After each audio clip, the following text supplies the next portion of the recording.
Assalamualaikum warahmatullahi wabarakatuh. Alhamdulillahirrabbilalamin. Hari ini kita dapat bertemu kembali pada mata kuliah MPAI 2. Kepada yang terhormat Ibu dosen selaku pengampu mata kuliah MPAI 2 yaitu Ibu Septiana Purwaningrum MPDI, dan kepada teman-teman yang semoga selalu dalam keadaan sehat. Kami dari kelompok 6 yang beranggotakan yang pertama adalah Evi Nur Khotimah, yang kedua Siti Halimatus Sa'diyah, yang ketiga Lili Rahayu, yang keempat Elsa Widyakara. Di sini kami menyampaikan materi masa kejayaan Islam dan pembaharuan Islam. Tema yang pertama adalah masa kejayaan Islam yang akan dibawakan oleh saudari Evi Nur Khotimah, yang kedua saya sendiri Siti Halimatus Sa'diyah.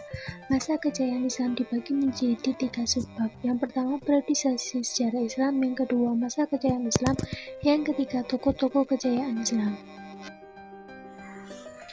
Pembahasan yang pertama adalah periodisasi sejarah Islam yang dibagi menjadi 3 periode. Yang pertama periode klasik tahun 650 sampai 1250 Masehi, yaitu periode kejayaan Islam. Yang kedua periode pertengahan tahun 1250 sampai 1800 Masehi, yaitu periode kemunduran Islam. Yang kedua periode modern pada tahun 1800 dan seterusnya. Periode klasik dibagi menjadi 2 fase eksplanasi dan integrasi tahun 650 sampai 1000. Yang kedua fase disintegrasi tahun 1000 sampai 1250. Yang kedua periode pertengahan dibagi menjadi 2 fase kemundurannya tahun 1250 sampai 1500. Yang kedua fase munculnya kerajaan besar tahun 1500 sampai 1800. Pada periode klasik, periode kejayaan Islam ini negara Islam dipimpin oleh Khulafaur Rasyidin. Selanjutnya diteruskan oleh Bani Umayyah dan kemudian dilanjutkan oleh Bani Abbasiyah. Kemajuan yang dicapai pada zaman Khulafaur Rasyidin antara lain yang pertama adalah ekspansi atau perluasan Daulat Islam yang meliputi Irak, Suriah, Damaskus, Bizantium, Mesir, Persia, dan Palestina. Nomor 2, meredam berbagai pemberontakan dari orang-orang murtad. Yang ketiga, pengumpulan dan penulisan Al-Quran. Yang keempat, penentuan kalender Islam yang bertolak dari masa hijriah Rasulullah SAW dan berdasarkan pada hitungan tanggal berdasarkan peredaran bulan atau Qamariyah. Yang kelima adalah menetapkan administrasi perpajakan, pengaturan upah, dan lain-lainnya. Selanjutnya adalah kemajuan oleh Bani Umayyah. Pada masa Bani Umayyah, Islam mengalami kemajuan. Yang pertama adalah pulau-pulau yang terdapat di pelosok daerah menjadi jatuh ke tangan Islam pada masa Bani Umayyah. Yang kedua, kemajuan dalam bidang administrasi dan bahasa, yakni bahasa Yunani dan Pahlawi ke bahasa Arab. Yang ketiga, kemajuan dalam bidang ilmu agama Islam. Dinasti Umayyah juga memiliki perhatian besar terhadap perkembangan ilmu agama Islam, seperti tafsir, hadis, fikih, dan ilmu kalam, yang pada saat itu dikembangkan oleh pakar-pakar ilmu pada masa Bani Umayyah. Yang keempat, kemajuan dalam bidang administrasi keuangan. Pada zaman Bani Umayyah ini, tak asing, uang Bizantium dan Persia diganti menjadi uang dinar dan uang dirham. Uang dinar dibuat dari emas, sedangkan uang dirham dibuat dari perak. Yang kelima, kemajuan dalam bidang kebudayaan dan peradaban Islam. Pada masa Bani Umayyah ini, bangun beberapa masjid di luar semenanjung Arabia. Selanjutnya, kemajuan yang diperoleh pada masa Bani Abbasiyah. Yang pertama adalah administrasi pemerintahan dan biru-birunya. Administrasinya yang sudah mulai membaik. Yang kedua adalah sistem organisasi militernya. Yang ketiga administrasi wilayah pemerintahan. Yang keempat pertanian, perdagangan, dan industri. Yang kelima kemajuan dalam bidang pendidikan. Pada zaman ini antara lain didirikan Bait Al-Hikmah di Baghdad dan Al-Azhar di Kairo yang hingga kini masih harum namanya sebagai universitas Islam yang terkemuka dan tertua usianya di seluruh dunia. Yang keenam, kemajuan dalam bidang peradaban dan kebudayaan. Di zaman Harun ar-Rasyid misalnya didirikan pemandian umum, industri, masjid, istana, irigasi, pertambangan, kerajinan, perhiasan, dan lain-lain. Yang fase kedua adalah fase disintegrasi. Fase disintegrasi ini terjadi pada tahun 1000 sampai 1250 Masehi. Fase ini dalam arti perpecahan politik dan sulitnya mempersatukan dunia Islam yang demikian luas dalam sebuah pemerintahan yang berpusat di Baghdad. Sesungguhnya sudah mulai terjadi pada akhir zaman Bani Umayyah, namun memuncak di zaman Abbasiyah, terutama setelah khalifah-khalifah menjadi boneka dalam tangan tentara pengawal. Munculnya dinasti-dinasti kecil, juga dari golongan Syiah yang pada mulanya menjadi teman sekutu Bani Abbas, mulai melancarkan aksi pertentangan pada Bani Abbasiyah.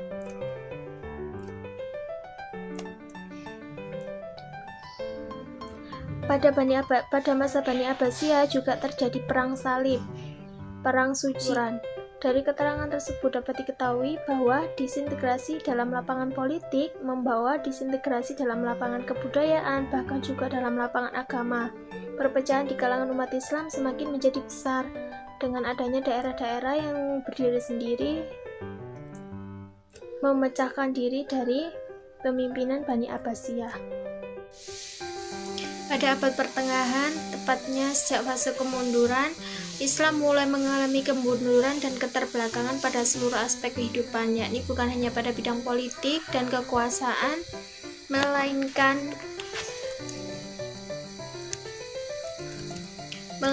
juga pada bidang keagamaan, ilmu pengetahuan, kebudayaan, dan peradaban, hingga akhirnya dunia Islam mengalami kehancuran dan dijajah oleh Eropa dan Barat, serta semakin lepasnya wilayah kekuasaan Islam yang luas itu terpindah ke tangan Eropa dan Barat.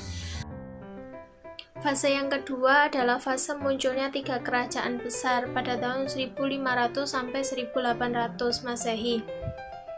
Keadaan perkembangan Islam secara keseluruhan baru mengalami kemajuan kembali walaupun tidak sebanding dengan masa sebelumnya setelah berkembangnya 3 kerajaan besar, yaitu Kerajaan Utsmani di Turki, Kerajaan Mughal di India, dan Kerajaan Safawi di Persia. Di antara 3 kerajaan tersebut, yang terbesar dan paling lama bertahan adalah Kerajaan Utsmani. Kerajaan Utsmani didirikan oleh bangsa Turki dari kabilah Oghuz yang mendiami daerah Mongol. Kemajuan Kerajaan Utsmani yaitu dalam bidang pemerintahan dan kemiliteran, bidang ilmu pengetahuan dan budaya, misalnya kebudayaan Persia, Bizantium, dan Arab, pembangunan masjid-masjid agung, sekolah-sekolah, rumah sakit, gedung, jembatan, saluran air, villa, dan pemandian umum, dan bidang keagamaan, misalnya seperti fatwa ulama yang menjadi hukum yang berlaku. Yang kedua adalah Kerajaan Safawi di Persia. Kerajaan Safawi ini mulanya adalah sebuah gerakan Torekot yang berdiri di Ardabil. Masa keemasan kejayaan Safawi terjadi pada masa kepemimpinan Abbas, yaitu di bidang politik, ekonomi, ilmu pengetahuan, dan bidang pembangunan fisik dan seni. Kemajuan yang dicapai membuat Kerajaan Safawi menjadi salah satu dari 3 kerajaan besar Islam yang diperhitungkan oleh lawan-lawannya, terutama di bidang politik dan militer. Yang ketiga adalah Kerajaan Mughal di India. Kerajaan Mughal adalah kerajaan yang termuda di antara 3 kerajaan besar Islam. Kerajaan ini didirikan oleh Zahiruddin Babur pada tahun 1482 sampai 1530. Kemajuan Kerajaan Mughal diantaranya adalah di bidang seni dan budaya, misalnya karya sastra, gubahan penyair Periode kerajaan Mamluk di Mesir pada tahun 1259 sampai 1517 Masehi dianggap sebagai zaman paling cemerlang dan paling makmur di dalam sejarah Islam. Hal ini karena seorang panglima Mamluk berhasil mengalahkan bangsa Mongol dan akhirnya menjadi sultan di Mesir. Perpustakaan Islam yang terbesar dan terkenal pada tahun 1492 adalah Masjid Raya Cordova. Dalam periode pertengahan terjadi masa kevakuman ekonomi dan kultur menghadapi Eropa. Perkembangan perpustakaan Islam mengalami kesuraman. Raja-raja memiliki sedikit sekali perhatian terhadap perpustakaan. Dibangun perpustakaan besar pada saat itu, yang salah satunya adalah perpustakaan Bait al-Hikmah. Perpustakaan yang sangat terkenal dan pada saat itu memiliki buku yang cukup lengkap, mulai dari buku-buku agama Islam, kitab tafsir, hadis, al-kutub, as-sittah, teologi, matematika, astronomi, sains, sejarah, kedokteran, dan lain-lain. Terjadinya kemunduran dan keterbelakangan umat Islam di zaman pertengahan tersebut antara lain disebabkan karena umat Islam sudah tidak lagi berpegang pada spirit ajaran Al-Quran dan Al-Sunnah, serta mulai bangkitnya kemajuan Eropa dan Barat untuk menjajah dan menguasai dunia Islam. Umat Islam pada periode pertengahan ini sudah kurang memberikan perhatian pada ilmu pengetahuan, kurang menggunakan akal pikiran, terjebak pada taklid buta, khurafat, bid'ah, dan tahayul, pandangan agama yang sempit dan dikotomi, serta paham teologi fatalistik. Sebagai akibat dari berbagai kekalahan dalam berbagai pertempuran dengan Barat, makin mengecil dan terbatasnya wilayah dunia Islam, makin terpuruk dalam kemiskinan, kebodohan, serta banyaknya wilayah Islam yang berada dalam kekuasaan dan penjajahan Barat, seperti yang terjadi di India, Mesir, dan Indonesia. Yang ketiga adalah periode modern pada tahun 1800 dan sampai seterusnya, merupakan periode kebangkitan umat Islam yang ditandai dengan munculnya para pembaharu Islam. Pada periode modern ini muncul kembali kesadaran dan keinsafan umat Islam untuk mengembalikan kejayaannya sebagaimana yang terjadi di zaman klasik, dengan cara kembali kepada semangat Al-Quran dan Al-Sunnah, mengembangkan hubungan yang harmonis antara sesama dunia Islam, menghidupkan kembali semangat menuntut ilmu, serta mengambil kembali milik Islam yang berada di tangan Eropa dan Barat. Yang upaya itu semua disebut dengan periode modernisasi dalam Islam, yang sampai sekarang masa berlakunya. Selanjutnya akan dijelaskan oleh pemateri berikutnya. Terima kasih. Baik, saya akan menjelaskan tentang masa kejayaan Islam. Masa kejayaan Islam itu terjadi pada tahun 650 Masehi sampai 1250 Masehi. Pada masa ini disebut dengan periode klasik. Pada waktu itu ada dua kerajaan besar, yakni Kerajaan Umayyah atau Daulah Umayyah dan Kerajaan Abbasiyah atau Daulah Abbasiyah. Perkembangan Islam pada Kerajaan Umayyah ditandai dengan yang pertama meluasnya wilayah kekuasaan Islam dan berdirinya bangunan-bangunan seperti pusat dakwah Islam. Yang kedua, kemajuan Islam pada saat itu meliputi bidang politik, keagamaan, ekonomi, ilmu bangunan atau arsitektur, sosial, dan bidang militer. Lalu, perkembangan Islam pada Kerajaan Abbasiyah atau Daulah Abbasiyah ditandai dengan yang pertama, pesatnya ilmu pengetahuan. Yang kedua, kemajuan Islam pada masa itu meliputi pada bidang ilmu pengetahuan, ekonomi, ilmu bangunan atau arsitektur, sosial, dan bidang militer. Kemajuan umat Islam pada masa Bani Umayyah dan Bani Abbasiyah tidak terjadi secara tiba-tiba, akan tetapi disebabkan oleh faktor internal dan faktor eksternal.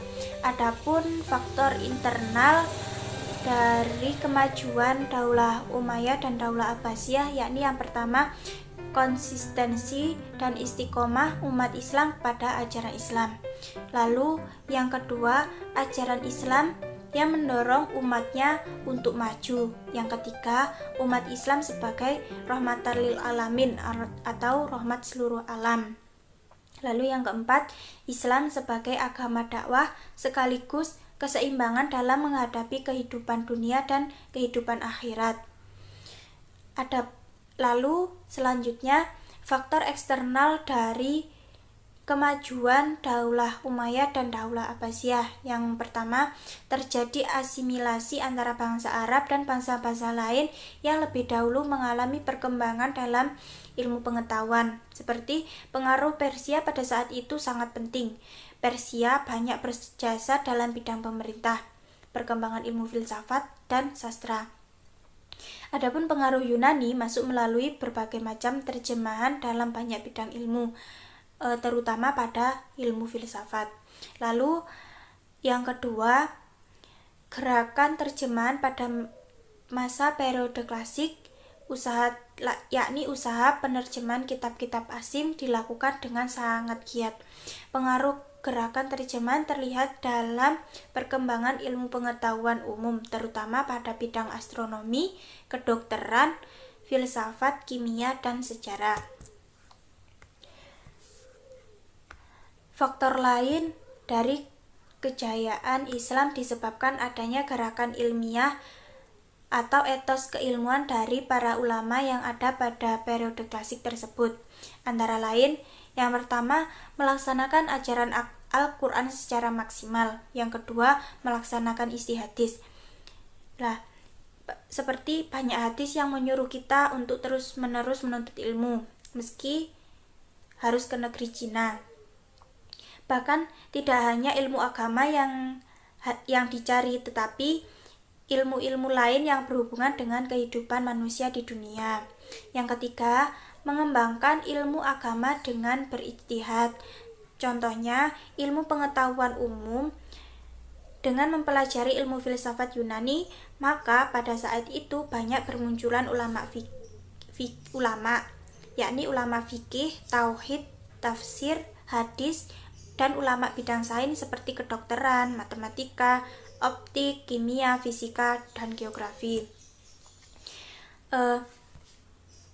Dari gerakan-gerakan tersebut muncullah tokoh Islam yang memiliki semangat untuk berijtihad dan mengembangkan ilmu pengetahuan. Yang pertama pada bidang filsafat, yakni ada Al-Kindi, Al-Farabi, Ibnu Bajjah, Ibnu Tufail, Ibnu Sina, Al-Ghazali, Ar-Rush, dan Ar-Rush. Yang kedua, bidang kedokteran, yakni ada Jabir bin Hayyan, Hurain bin Ishaq, Tabib bin Hura, dan Ar-Razi atau Ar-Razes. Yang ketiga, pada bidang matematika ada Umar Al-Furqan dan Al-Khawarizmi. Yang keempat, pada bidang astronomi ada Al-Farizi, yakni pencipta astrolabe. Yang kedua ada Al-Ghotoni atau Al-Betagnius. Yang ketiga Abul Wafa. Yang keempat Al-Farghoni atau Al-Frenius. Lalu selanjutnya pada bidang seni ukir ada Al-Badr dan At-Tarif. Lalu yang keenam pada ilmu tafsir ada Ibnu Jarir At-Tabari, ada Ibnu Atiyah Al-Andalusi, As-Sudah Al-Muttaqin bin Sulaiman, Muhammad bin Ishaq, dan lain-lain. Lalu yang ketujuh pada ilmu hadis ada Imam Bukhari, Imam Muslim, Ibnu Majah, Abu Daud, At-Tirmizi, dan lain-lain.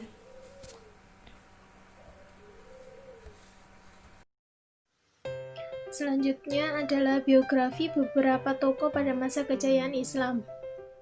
Yang pertama adalah Ibnu Rushd. Ibnu Rushd, nama Abu Al-Walid Muhammad Ibnu Rushd, lahir di Cordova, Spanyol pada tahun 520 Hijriah. Wafat di Markashi, Maroko tahun 595 Hijriah. Bidang yang dikuasai yaitu ilmu fikih, ilmu kalam, sastra Arab, matematika, kedokteran, dan filsafat. Karyanya yang pertama adalah kitab Fi Hidayatul Mujtahid, Kulliyat fil Aldib, Fals al-Maghol fi Ma'in al-Hikmah wa Asy-Syariah. Beliau berpendapat bahwa antara filsafat dan agama Islam tidak bertentangan, bahkan Islam menganjurkan para pemeluknya untuk mempelajari ilmu filsafat. Yang kedua adalah Imam Al-Ghazali. Imam Al-Ghazali nama aslinya Abu Hamid Al-Ghazali, lahir di desa Ghazala dekat Tus, Iran Utara tahun 450 Hijriah. Wafat di Tus, Iran Utara tahun 505 Hijriah. Gelarnya Hujjatul Islam atau bukti kebenaran Islam. Jasa-jasa terhadap umat Islam yaitu memimpin dan guru besar Madrasah Nizamiyah di Baghdad, mendirikan madrasah untuk para calon ahli fikih di Tus, menulis berbagai buku yang jumlahnya mencapai 288 tentang tasawuf, teologi, filsafat, logika, dan fikih. Karya Ihya Ulumuddin membahas masalah ilmu akidah, ibadah, akhlak, tasawuf berdasarkan Al-Quran dan hadis. Dalam bidang filsafat, at-tahafu, tidak konsistennya para filsuf. Yang ketiga adalah Al-Kindi. Namanya Yakub bin Isa Al-Kindi, lahir di Kufa tahun 805 Masehi, wafat di Baghdad tahun 873 Masehi. Gelarnya Failasuf al-Arab, filosof orang Arab. Hasil karyanya di bidang filsafat, logika, astronomi, kedokteran, ilmu jiwa, politik, musik, dan matematika. Beliau berpendapat bahwa filsafat tidak bertentangan dengan agama karena sama-sama membicarakan tentang kebenaran. Beliau juga satu-satunya filosof Islam dari Arab. Yakni tokoh selanjutnya ada Al-Farabi. Nama lengkapnya adalah Abu Nasr Muhammad Ibnu Tarkhan Ibnu Uzlaq Al-Farabi. Beliau lahir di Farabi, Transoksania pada tahun 872 Masehi dan beliau wafat di Damasik pada tahun 950 Masehi. Beliau adalah keturunan dari Turki. Al-Farabi menekuni berbagai bidang ilmu pengetahuan, antara lain logika, musik, kemiliteran, metafisika, ilmu alam, teologi, dan astronomi. Di antara karya ilmiahnya yang terkenal yakni berjudul Ar-Ra'yu, Al-Hulul, Al-Madinah, wa Al-Fadilah, atau pemikiran tentang penduduk negara utama. Lalu selanjutnya tokoh yang kelima yaitu ada Ibnu Sina. Nama lengkapnya adalah Abu Ali Al-Husain Ibnu Abdullah Ibnu Sina. Beliau lahir di desa Afshana dekat dengan Bukhara dan beliau wafat di Hamzan. Beliau belajar bahasa Arab, geometri, fisika, logika, ilmu hukum, teologi Islam, dan ilmu kedokteran. Pada usia 17 tahun ia telah terkenal dan dipanggil untuk mengobati Pangeran Samani dan Nuh bin Mansur. Beliau menulis lebih dari 200 buku dan di antara karyanya yang terkenal yakni berjudul Al-Qanun fi at-Tib atau ensiklopedi tentang ilmu kedokteran, dan Asy-Syifa yaitu ensiklopedi tentang filsafat dan ilmu pengetahuan.